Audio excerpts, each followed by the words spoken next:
ए torsion बलमुआ जी के ने बानी कि भाई कितना लोगन के कमजोरी बहो सही कि हमर कमरिए बाबू करोड़ी बहो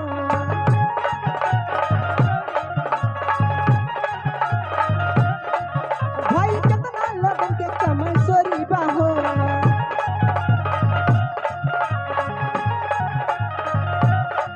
रसदार होई रस बड़ी कोमल कली रसदार होई रस बड़ी कोमल कली गोरी काहे के करलू गुमान हो कमरिया पे भाला चली गोरी काहे के करलू गुमान हो कमरिया पे भाला चली गोरी काहे के करलू गुमान हो कमरिया पे भाला चली